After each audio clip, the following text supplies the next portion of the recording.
عاشق بدست همون زمانهای پیش گفت روز یاری او کیم شب بیا که بپختم بهری تو من لوبیا. یه روز میگه معشوقش دعوتش میکنه خدشش میکنه که شب بیا میگه لوبیا برای تیار میکنه. این زمانهای پیش همین لوبیا خوراک پیش بده. امروز مست شده دیگه لوبیا نمیخوریم. از کجا لوبیا میخوریم؟ مغز چرخوندگی لوبیا میخوریم. اندران در فلان خانه نشین تا نیمه شب تا بیایم نیمه شب من بی طلب. فلان خانه در بدرو فلان حجره در منتظر بیست همین نیمه شب که اومد من خدمیام به دعوت بیام. اندران خانه نشست و سوگوار با امید وعده آن یاری غار. یه عاشق هم رفته در همون خانه شیشت خوابش برد خانه آباد یک خطاقه شیشت گناهش گرفت و یک کمکک سر و گناه سرک خوابه بگیرم همه که زد خوابه سونمه ترغیل. بعد نصف اللیل آمد یاری او قائم اللیل آن مه دلداری او.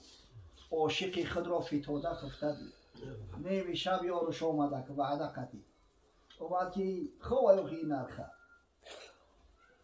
اندک از آستین او درید گردکان چندشان در جیب کرد که طفلی گیر این می بازدار.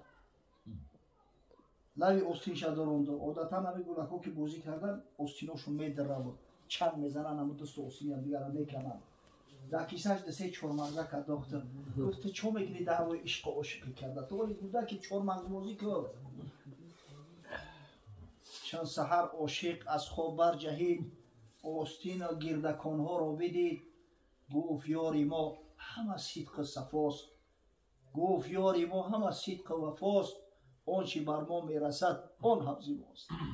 سحر ای خواب خیست که لوی آستینش دریدگی علا پیروز شده دستش در کیسهش بود که چون مغزک ها بر اومدن آب با بود ناشنگریم شود این یاری ما خیانت نکرده است و وعده وفا کرد اومد همین کسافتی و بدبختی همه حسابی تنبلی و روسیایی خدمت.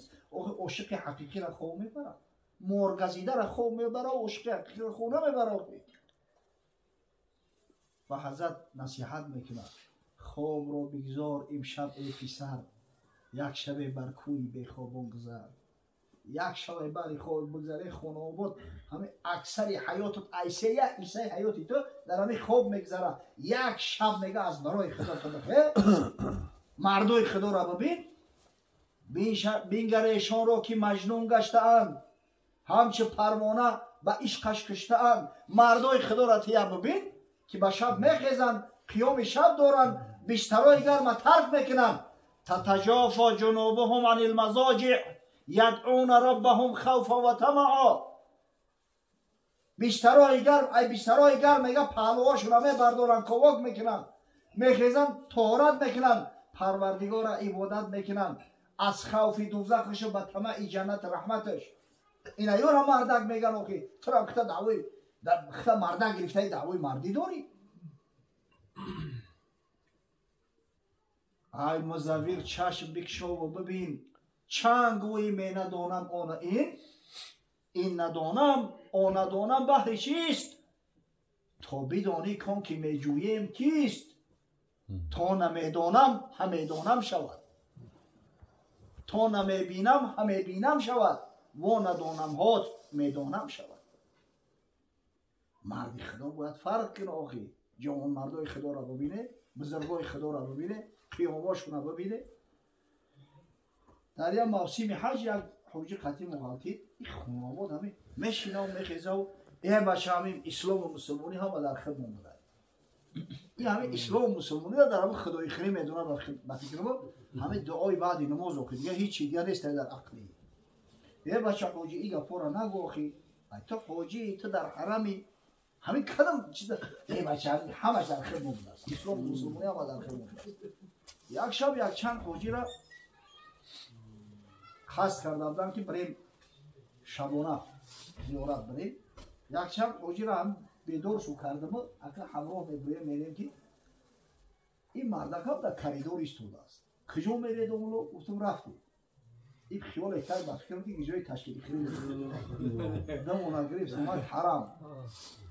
بعد گفتم حاجی یا ایسوسو را برکو چند توجیک میبینی حرام پری هست وقتی ایروز در شب بسیاره بانده اندک موسمی خنک بود فصل زمستان بود زمستانو اکنون اونجا زمستان خونه دارده که به هر روز زمستانش اندک سرتر میشود که به شب دیگه تاجیکا جامعه میپوشیدن تاجیکا در آیه جامعه و تاقش میشناسی یا کم ترک ایسوسو داشت که گفت هیچ کنه نمیدیستم دیگه از برای خدا ای خدا شر نداری این هم بیچاره ایرانی زنگی ها مسلمان نیستن گریه های یا ربی ناله های یا ربی این مردم این نمیز یا مسلمان نیستن قرآن خونی های یا ربی تا ببین مستی خواه آیا در بنداد بیای یا نمیای اکثر شما خشید تو نمیتن که حرام بره نماز رو بخوره نمازی بنداد حتی در مهمون خونه میخوره این مردای خدا در همینجا شب تا سحر در عبادتن یا مسلمان نیستن ای خدا بترسه و خیزم نکنه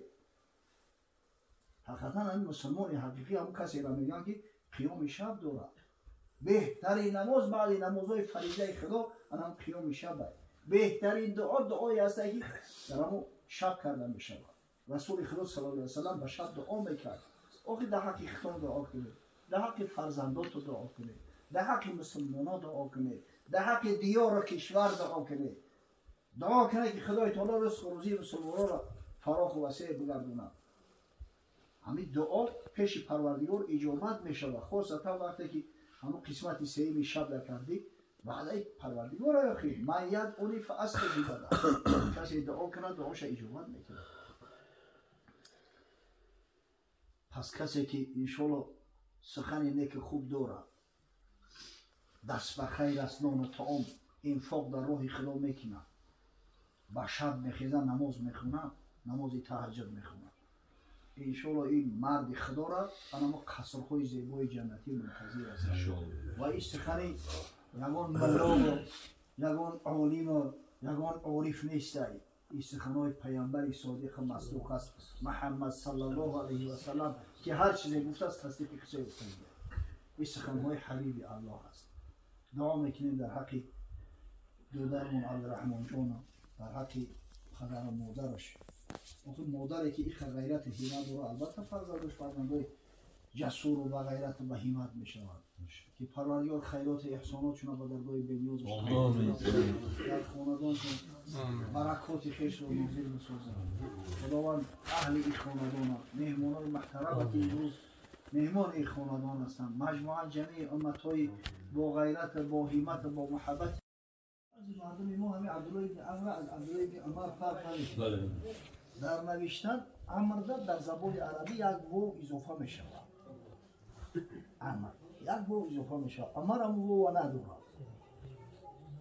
حتی بعضا همین تصحیح می‌کنند کتابا را چاپ میکنن جای عبدالله بن عمر عبدالله بن عمر می نوشتن از بس که خط سوادی خوندن و نوشتن داشت چند مدت حتی کاتب وحی رسول الله صلی الله علیه و سلم حدیثایی را که از حضرت میشنیده است مینوشت کتابت میکرد حتی جای اومده است که حضرت ابو هریره گفت که از من بیشتر شاید گفت همه عبدالله ابن عمر حدیث بود برای که من حدیث را حفظ میکردم سواد نوشتن نداشتم فقط حافظه قلب بود حافظه صدر در صورتی که عبدالله ابن عمر مینوشت سواد که داشت همون چیزوش هم مینوشت بسیار آدم متقی بود پاکیزه روزگار بود شخصیتی بود که پیغمبر خدا صلی الله علیه و سلم دوستش می‌داشت یک روز میگنش که همین عبدالله ابن عمر یک امری مدید روزدار ای خونه بود دایم روزدار بعد صداش کرد گفت یا عبدالله من شنیدم که همین تو دایم روزه میگرفتی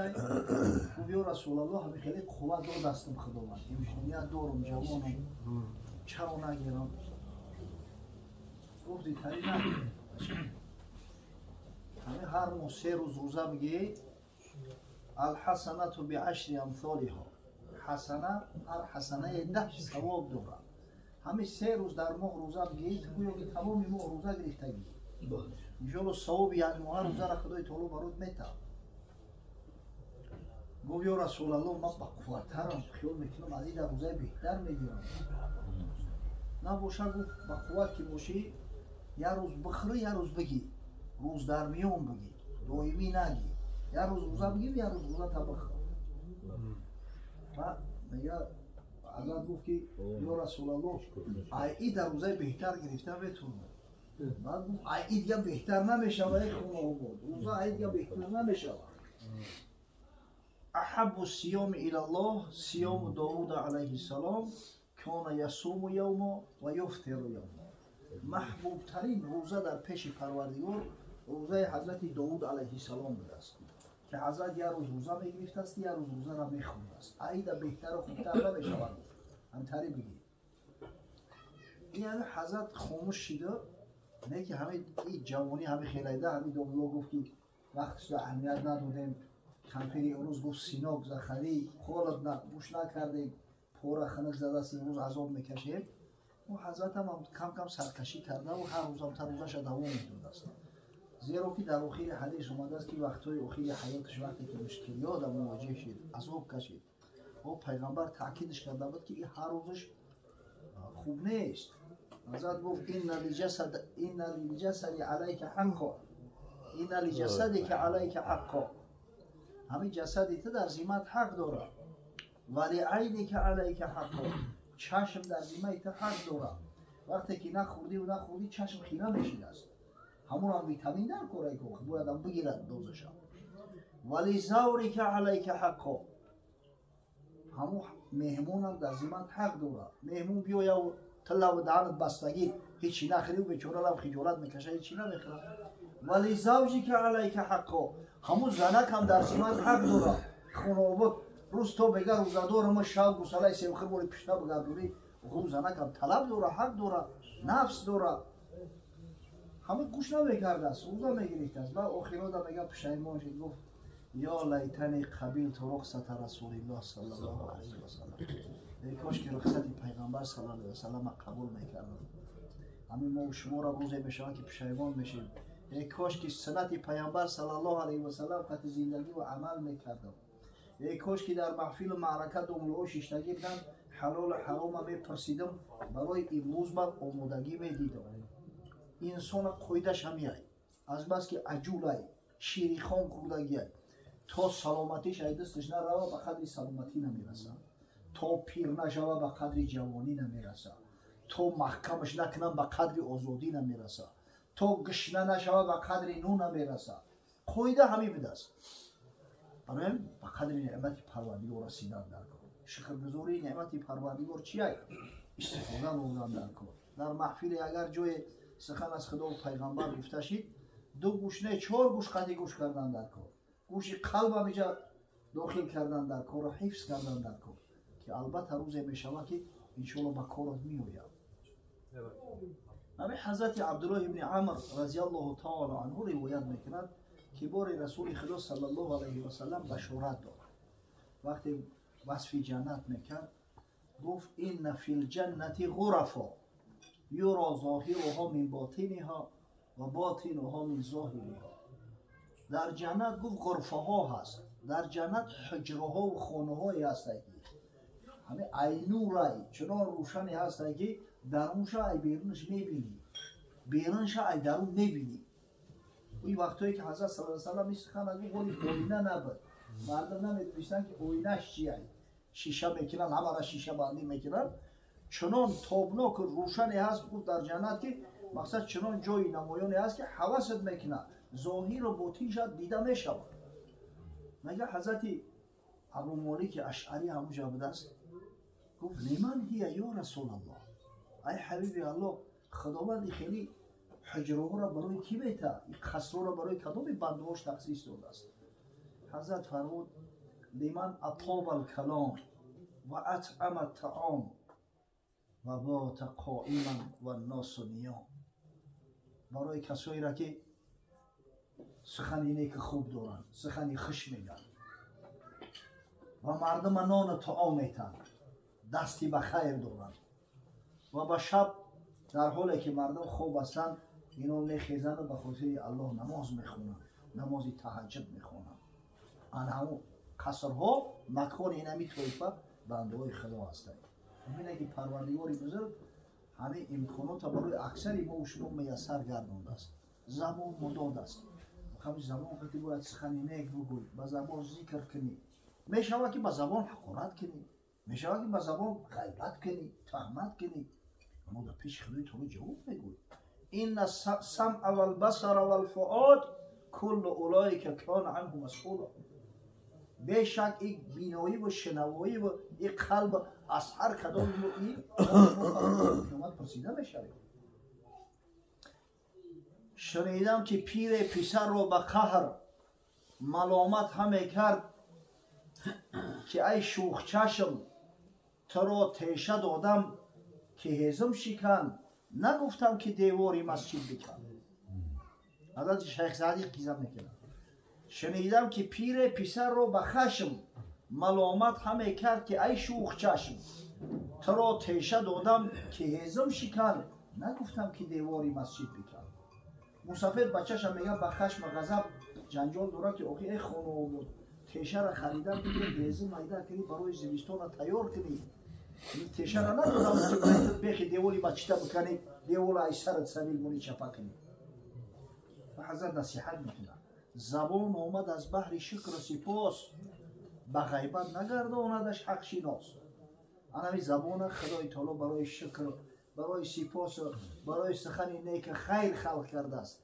مرد واقعی را باید به غیبت آمادش نکنه. هستن آدمایی که همین زباناشو کشورشو میکنه فردا روز قیامت. گذرگاه قرآن و پند از گوش، و بهتان و باطل شنیدن مکوش. خدای تعالی این دو گوشی نازنین نداده است که با یا سخن نیک گوش کنی، تلاوت قرآن گوش کنی، ذکر گوش کنی، گپ خوش امری و معروف و نهی از منکر گوش کنی. جای بهتان و باطل نیست. ای جای موسیقی گوش کنی و جای سخن قبیح و غیبت تهمت لقلق دنیا را گوش کردن نیست.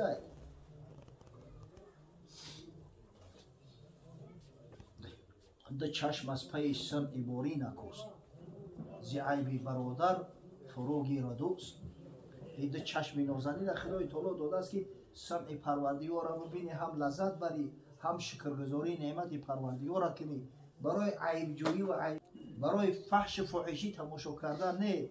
فردا روز قیامت ایوم و شما پرسیده بشوید. ببینید لمن اطاب الکلام، اول صفتی که پیامبر صلی الله علیه و سلم برای همون مردای جنتی خوشبخت خوشطالعی که خدای تعالی براشون هم قصرهای زیبا را آفریده است، همین است که سخن خوب و نیک داشته باشند، کلام خوب داشته باشند. خدا برکت شده عبدالرحمن ما را، همین سخنش هم سخن نیک، خوشامدش هم به خیر خوبه، دعوتش هم دعوتهای خوبه. اصلا مسلمان باید عادتش همین باشه، رفتارش همین باشه. نمیدونم چی درد مرسیده است این قدر حقارت، این قدر سخنهای قبیح قباحت که در خانه ها مو است، در کوچه ها مو است. به خدا آدم تعجب میکنه. یک سال در ما امریکا بوده، یک قصه را من چندین مرتبه گفتم، آخه جای گپ هم هست. یک مردی نصرانی دو دخترش آورده است در مکتب اسلامی داده، به خاطر آنکه در همسایگیشو یک عائله مسلمان زندگی میکرده، زبان شیرین او را دیده است. پدرجان و مادرجان و برادرجان و عمجان و خالجان ذوقش کرده است. میگه او کودکا را آورده است مکتب که در مکتب، همون مکتبی که اوکران اسلامی داره، بخونن تعلیم بگیرن. همون مدیر مکتب بود که طرف ما بود که من نمیخوام که دخترای من فکیو یاد بگیرن. این فکیوش همون یک قباحت، یک دشنامی هم سری دستی همون مردم امریکا هست. میخوام که زبانشو تازه و شیرین باشه. سعی کنید فرزندان را زبان تازه و شیرین نشان بدید. آخه سنت پیامبر امام محمد صلی الله علیه و سلم همیشه. حضرت در حیاتش کسی را سخنهای قبیح نگفته است. هرگز دشنام حقارت به زبان نرانده است. چی دوری میگه؟ اصلا همین هر خیلی معامله کنی به تام خیلی معامله میشه. فرزند هم دشنام حقارت دادی ایتیار میگیره، اون کاری که دوام میده. لمن اطاب الکلام، کسی که زبانی خوش داره انشاءالله جنتی است. و اطعم الطعام، او قصرها مکان مردای خدای هست که طعام میتن، برای مردم طعام آماده میکنن، دستی به خیر دارن، جوان مرد هستن. رسول خدا صلی الله علیه و سلم جوان مردا را همیشه قدر میکرد، خودش که جوان مرد بود، صحابه پیامبر صلی الله علیه و سلم که همه جوان مردا بودن، حضرت صلی الله علیه و سلم همین جوان مردی و جوان مردو را قدر میکرد. حضرت ابو ایوب انصاری قصه میکنند، میگه وقتی که من رحل پیامبر صلی الله علیه و سلم خونم بردم، دوران چکیدم بردم، همین وقت میگه سعد ابن عباده رضی الله تعالی عنه سرور خزرج میگه نزد حضرت اومد، اینجا تیار کردم در برای پیغمبر. اومد گفت یا رسول الله من جو تا آماده کردم، مرحمت بیو حجرت برآمد. که گفت المرء مع رحله، مرد همروی همو بورو بنشه. من مقصد این مردک ابو ایوب پیشدستی کرد، بور مگری بودک من در جای همین میمونم. میگه دیگه دعوا و جنجال نکرد، خوب گفت رفت. هر بگفت همین یک طبق طعام سری نزد حضرت میفرستاد است. خوب پیغمبر صلی الله علیه و سلم در خونه ابو ایوب انصاری باشه، خوب در مهمونی باشه، همین طبق سری یعنی حضرت هیچ وقت کنده نمی‌است، یک طبق سری همیشه میفرستاد. ابو ایوب انصاری میگه به شرافت رسول الله صلی الله علیه و سلم ما میگه همون طعام سعد ابن عباده جانی نوش جان میکرده، حضرت تناول میکرده، میگه تبرک بو میفرستاد، ما خطی فرزندان و همون میخوردیم. مرد خدا را ببینید، همین دست بخیر که بود اینا ببینید نامش مخصوص ذکر میکنن. همین سعده میگه که وقتی که مهاجران اومدن در مدینه منوره، از بس که کار نداشتن، زندگی نداشتن، نان و طعامی درست نداشتن، صلی الله علیه و سلم بین مسلمانان اخوت برادری را برقرار ساخته، تاکید کرد مردم مدینه را که وقتی خونت و خوردنی میره، یک نفر دو نفر این برادراتون بگیره بره، شریکی بخرده همیان بیشتر نمونند. میگه هر کس به قدر قوتش یک کس، دو کس، سه کس میبرد، مگر همین سعد ابن عباده خدا رحمت مغفرتش کنه، میگه هیچ روزی از 80 نفر کم نبود است. همین خیلی جوان مرد میگه که هیچ روزی از 80 نفر کم نبود است. و قدرت پروردگار ببینه، خداوند به همین جوان مرد یک فرزند داد که انگشت نمای خاص و عام داد. در فرزند شب صحابی پیغمبر قیس ابن سعد ابن عباده با درجه دست به خیر به دست که قیسهاش در کتاب ها میآید، در کتاب رجال، در کتاب های اسلامی همین میخونی، به خدا قسم حواست میکنم در جوان مردی و در غیرت و در همتش. یک وقت در موسم حج حضرت شب تا سحر در پیش خونه کعبه دست عبادت میکرده است. روزانه بعد خوندن نماز بامداد میآید و در خانه خواب قیلوله میکنه. یک شخص میآید خونهش سراغ میکنه و میگه من مسافرم، قیس همیشه باشه، قیل یک کارش دارم. غلامش میگه که حضرت شب تا سحر بیدار بود، نه خوابش برده، من دلم نمیشه و حضرت بیدار کنم. او میگه ما سراسیرا کاروان میره، ما میگه چیکار کنیم، چی خدمت کنیم؟ شاید ای دستی من بیایی خیلی بگید گو خیلی یکون سومکم بتا قیس مالدار به دست خیلی یکون چیم بتا که مقصد یک دستاویز بگیر و خیلی با فرزنده ما برسونه. در همی کنجی خونه یک خلطه داد، تنگای تیرا بود از دینار، 1000 دینار. این غلام میبروره هم خلطه را هم سر شهوی نو کرده میتاش که بگی براو حضرت بیدار نمیکنم، رنجش نمیتم. انشالله همین دلم گوهی میتن که حضرت چی نمیکنی، راضی میشم، سر میشم. بگی برا او سری حرخم میکنم میبرم و میگه ای بچه ما خودم پیاده دردی سری خودم بودم، این باری وزنی قطعی چه خیلی پیاده میرم اوگی یکون خرای اسپا یکون شترای نداره بیتینا. غلام میگم میکنم در دهن در اسبی قیس بستگی هست، بهترین اسب عرب. این اسب نامش در تاریخ اومدگی است. شهبو میگفتن در همون عصر زمان هیچ اسب به او برابر نمیشید است. ای باشه همون ایرانی عرب سیسکا کنوی هست که $1 میلیون دلار میستن. اسبی که حضرت معاویه به هزار خریدارش بود، 1000 هم میلیون میشود. نفروخته بودش. این خودش یک پهلوانه اخی.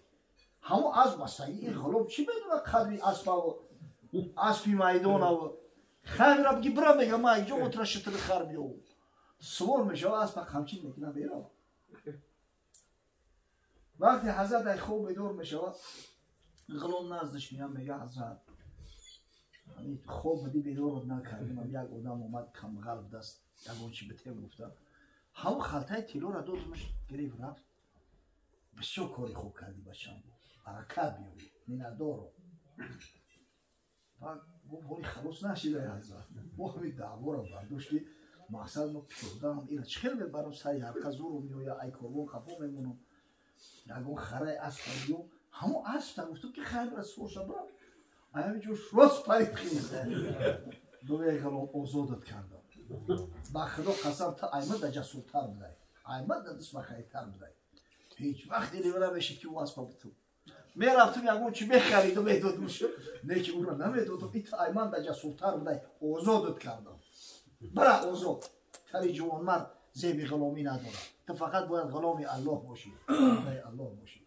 او خودش که مردی دست بخیر ببینه که تأثیر جر فرزندش رسید است اما کل شیء یرجع الی اصله شمیه هرچی به سوی اصل خودش رجوع میکنه انشالله این عبدالرحمن اون هم انشالله هم گذشته‌هاش هم خیلی کینه ببینه کمپیر مادر نان و طعام کرده است دعوت کرده است نه فهمیدیم که حضرت از خاندان بسیار نجیب بزرگ بوده است شخصیت‌های بسیار بزرگ هم و یقین دارم که انشالله فرزنداش میبینن اینجا یا دادراش میبینن تقلیدی با هم پدرشو میکنن من اطعم الطعام و قصرهای با حشمت حضرت صلی الله علیه و سلم گفت که برای مردای هستن که همچنین دست بخیر هستن و جوان مرد هستن برای مردم نمیدونم طعام آمدن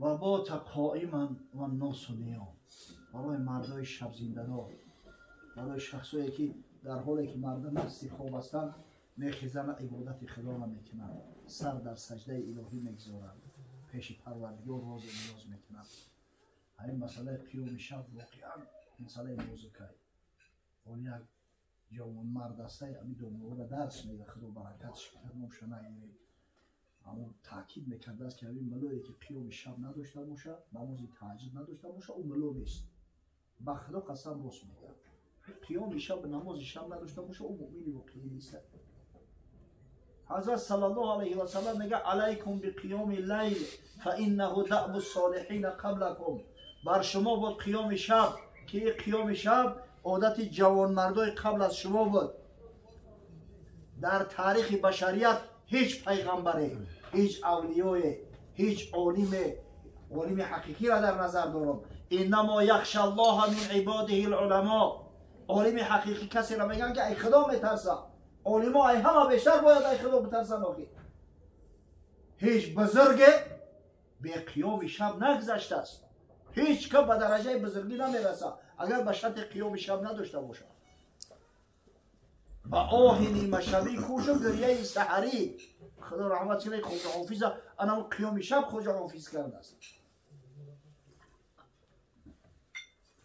خشو به قول جوان مرده که به شب میخیزه و هو قربتون الی ربکم انا به قیام شب رسول خدا صلی الله علیه و سلم بشارت داد سبب قریب شدن شما به رحمت پروردگار قربت الله علی و تکفیر السیئات آمرزش گناه های شما علی و منهات للاثم به خاطر یعنی قیام شب خداوند متعال گناهاتون را محو میکنه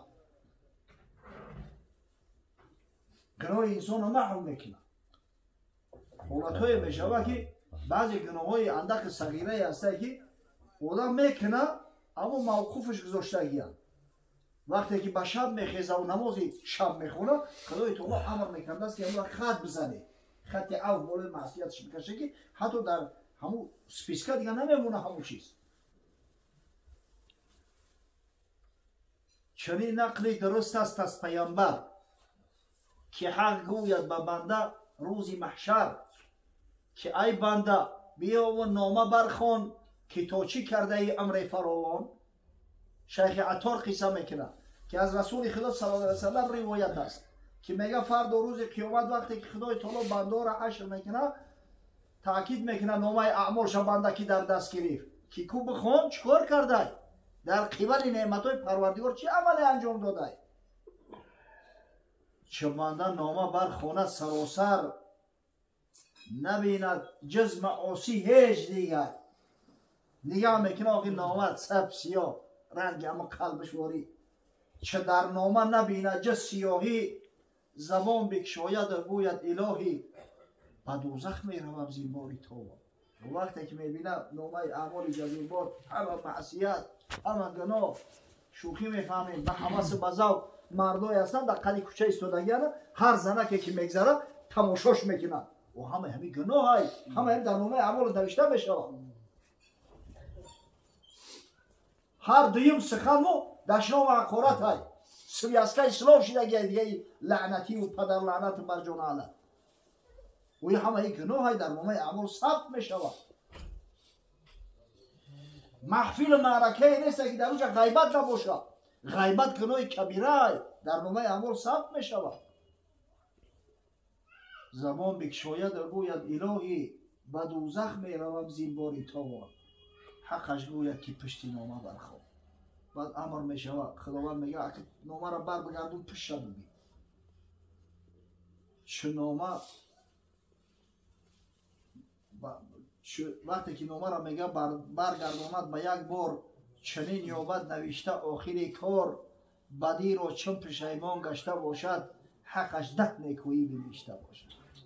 نگاه میگیره که جایی در پشیمان شده است یک کاری خیر کرده است ذکر کرده است نماز خونده است خاصتا همین نماز شب خدای تعالی امر کرده است که همون گناه ها به حسنات مبدل کنه حسنات با 10 ثواب داره. به جای یک بدی داننده روز نوشته باشدش 10 نیکویی باز. اینا ببینه چه بنده آن ببیند شاد گردد زهی بنده زی غم آزاد گردد به حق گوید که قیوم مطلق ندیدم از کرام الکاتبین حق. وقتی ببیند دیگه جانش نمیداخی ای قید آزاد چی دعوا میکنه میگه پروردگارا همه گناه من ننوشتی یعنی کرام الکاتبین که من دارم گناه از این بیش بسیار که ننوشتم بر من آن هوشیار. آخه بعضی کمبودیاش در یاد خودم هستی در اینجا نیست در نامه اعمال ننوشتیم بفرما بر من مسکین نویسند ولی چون آن نوشتم این نویسم خدایا همگو را بفرم بنویسند میگه بنده حسنه مبادلش کنه داخل. نماز شب داشته است مردک ذکر خدا داشته است عبادت پنهانی داشته است به خاطر همو خدای تعالی محو کرده است. انا منهات للاسم معناش همیه که بعضی گناه ها را دیگه نامه اعمال عموما کور میکنن میپرتویند حتی به حسنه مبادل میگردونند به خاطر این قیام شب. به خدا قسم این بسیار نعمتی بزرگه به هر کس خدای تعالی نصیبش نمیگردونده است. یک فوتبال تا ساعت 3 و 4 چشماشو ملح نیستن تماشا میکنن که بارسلونا خطی ریال بازی داشته است. برای یک فوتبال خواب بر خود حرام میکنن اما خیاب شب اینا که این نعمت پروردگار اینا به هیچ حساب کرده نمیشود. تا صبح ندا میآید جانب پروردگار من یدعونی فاستجیب له و من یسألونی فاعطیه و من یستغفرونی فاغفر له. کسی دعا کنه دعاش اجابت میکنم. کسی اگر از من چیزی طلب کنه به مرادش میرسونمش. کسی اگر طلب مغفرت گناه کنه گناهاش میآمرزم. تا دمیدن صبح ندا جانب پروردگار میآید. درهای رحمت پروردگار هم باز های خوش نمیته که خیلی برای همون فوتبال ناشکری شوه ایستادی بیمار داری که خیلی همون تو همون سرشوی شای یا که در همون پیوری کشن خلم تارت کنی در رکعت نماز بخونی از برای خدا. حضرت صلی الله علیه و سلم نماز تهجد نه در وطن نه در سفر در هیچ جا ترک نمیکرده است همیشگی میخوندش. سعی کنه حالی را ان شاء الله دیرو کرده میشه همین ساعت 4 بخیزی به خدا قسم به حضور دیرو میکنی هم نماز تهجد هم میخونی هم میرای جماعت مسجد دیرو میکنی. همین ای ساعت 10 اگر بغلطی خواب کنی تو هم ساعت 4 خوابی داری و در نظرت شو بشود چه خوبه بخیر سعی کنه این قیام شما ترک نکنه که بسیار نعمتی بزرگه. حضرت عبدالله بن مسعود روایت میکنه که نزد پیغمبر خدا صلی الله علیه و سلم مردی را ذکر کردن گفتن ما زال نائما حتی اصبح ما قام الى الصباح. این مرده که خوب که میزنه خوبه تا صبح ندمه ای خوبش نمیخیزه. یکم بار در حیاتش نمیخیزه، نماز نمیخونه، نمازی شب. پیامبر خدا صلی الله علیه و سلم گفت والا شیطان فی اذنه، در گوش این شیطان میشته است و در گوشش محکمه که همین نعمت پروردگار خودش محروم میکنه. حضرت عبدالله ابن ابی القیس میگه نزد مادرمون بی بی عایشه رضی الله تعالی عنها اومدم، میگه گفتم یا وصیتم کن یا مادر. گفت علیک بقیام اللیل فإن رسول الله فکان علیک بقیام اللیل فإن رسول الله صلی الله علیه و سلم کان لا یدع لا تدع قیام اللیل فإن رسول الله صلی الله علیه و سلم کان لا یدع. هیچ وقت قیام شب ترک نکرد، زیرا پیغمبر تو محمد صلی الله علیه و سلم ترکش نمیکرد. و کان اذا مریض او کسل صلی قاعدا. حتی حضرت میگه زمانایی که بیمار بود یا بسیار افگار و مانده شدگی بود نماز میخوند، نشسته بعضا میخونده شد، میگه ترکش نمیکرد. قیام شب این مرتبه و مزلت ها را دارد. الله خوش نداریم به خدا قسم. حضرت مولوی میگه عاشق بوده است در ایام پیش، دوستدار عهد در عهد خویش. یک عاشق بوده است. الله خوش نداریم به خدا قسم. حضرت مولوی میگه عاشق بوده است در ایام پیش، دوستدار عهد در عهد خویش. یک عاشق بوده است از زمانهای پیش. گفت روز یاری او کیم شب بیا که بپختم بهری تو من لوبیا. یه روز میگه معشوقش دعوتش میکنه، خدشش میکنه که شب بیا، میگه لوبیا برای تیار میکنه. این زمانهای پیش همین لوبیا خوراکی پیش بده. امروز مست شده ایم دیگه لوبیا نمیخوریم. اینجا لوبیا میخوریم، گوشت مغز چرخوندگی لوبیا میخوریم. اندران در قرآن خانه نشین تا نیمه شب، تا بیایم نیمه شب من بی طلب. فلان خونه در بدرو فلان حجره در منتظر بیست، همین نیمه شب که اومد من خدمیام به دعوت بیام. اندران خانه نشست و سوگوار با امید وعده آن یاری غار. یه عاشقم رفته در همون خانه شیشت خوابش بود.